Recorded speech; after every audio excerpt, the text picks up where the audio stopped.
The country's firefighters are pleading for safer work environments on this International Firefighters Day. The day is held to honor the men and women who risk their lives to save others. In Gauteng, officials remember the trio who lost their lives while trying to extinguish a blaze at the Bank of Lisbon building in September 2018. Meanwhile, in Cape Town, firefighters say they're grateful for their work, even though their leaders sometimes don't do enough to improve their conditions. Silindelo Masikane is following the story for us in Johannesburg. Nobesuthu Hejana is in Cape Town. Slee, we'll start with you. Of course, this commemoration today. Take us through what happened. As you've mentioned, the Bank of Lisbon blaze is really what highlighted and brought to the fore some of the issues that firefighters are going through. And since that blaze back in 2018, this day has become quite significant in terms of acknowledging the work that firefighters as well as emergency personnel do, but also some of the plights and the dire conditions that these men and women are working under. What we saw today was a march in the early hours of this morning to call upon South Africans, the public, to really protect emergency personnel who are now falling victim to criminal activities, and it seems they are now being targets for criminals while they're out on duty. So there was a march, there was also a ceremony to honor the trio that died back in September 2018. Their families were there. They were also given houses, in fact, which are going to be built over the next 6 weeks. But for these families in particular, the loss of their loved ones can never be replaced with anything, really. The firefighters really coming out today, to send a strong message to say that they also need protecting just as much as they protect the public. Let's just take a listen to what the MEC had to say around what the government is going to do to assist firefighters.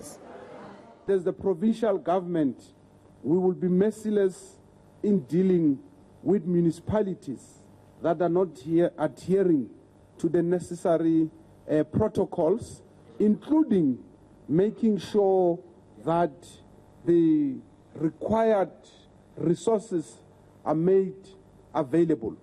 It is said that we've lost about 16 firefighters, I think, so far, and I'm told that as firefighters in a quarter in the province, you have to deal with at least about 7,000 different incidences at different times. And Slee, of course, you spoke to firefighters. What are they saying? Well, they are, of course, not only just, grateful to be alive, to be able to see a new day, especially with some of the conditions they're working under, like you've heard from the MEC, that in just the first quarter of the year, they've had to deal with thousands of incidents. And so for them, while this is a passion for them, while they love what they do, it certainly does come with a lot of risks. They are asking the public to just assist them in their jobs and to make it a little bit easier for them and for municipalities to comply and to ensure that buildings are compliant with occupational safety hazards. We know the Bank of Lisbon building in particular was only 21% compliant, and the minimum for any building to be compliant in terms of safety protocols is around 85%. And so, we know that during that blaze, some of the fire hydrants had no water, and this is what is actually exacerbated the situation and put their lives at risk. So let's just take a listen to what they had to say to me this afternoon. We risk our lives daily. The minute I walk into the fire department, I give my life to God to control it and take over, which save people's lives in different rescues, in different fires, in different medical conditions. So it's quite a challenging job. It challenges you every day. You always get a new scenario every day. You don't get the same call. It's a different call.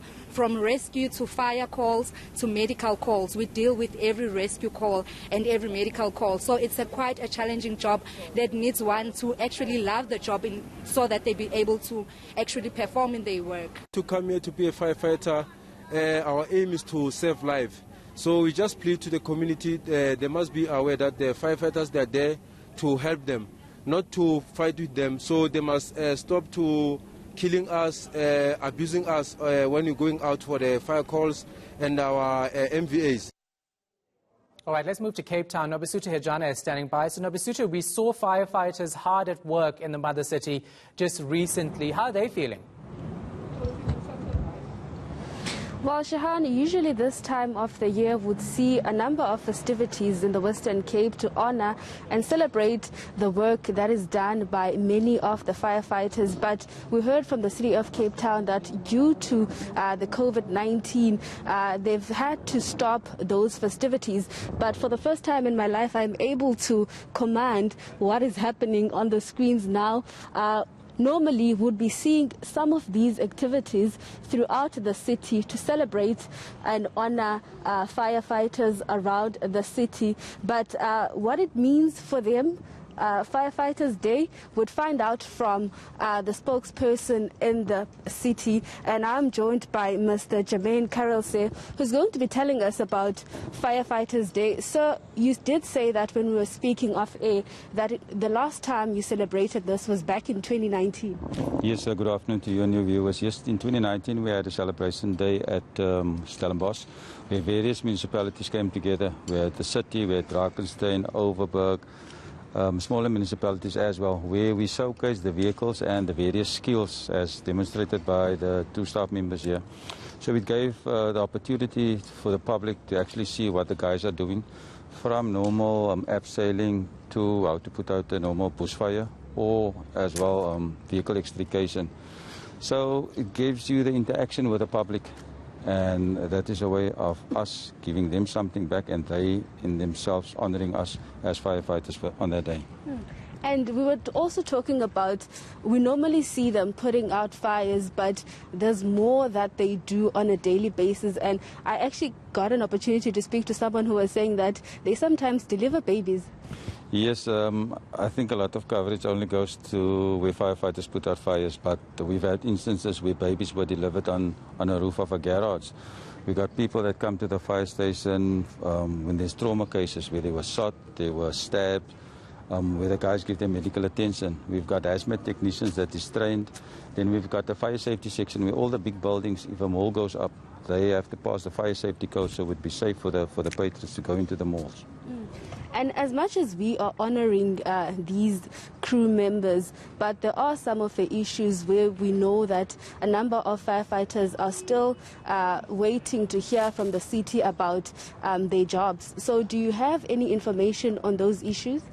Well, as I said recently, I cannot comment on that, but what I can tell you that each and every one of those firefighters will be celebrating today, International Firefighters Day.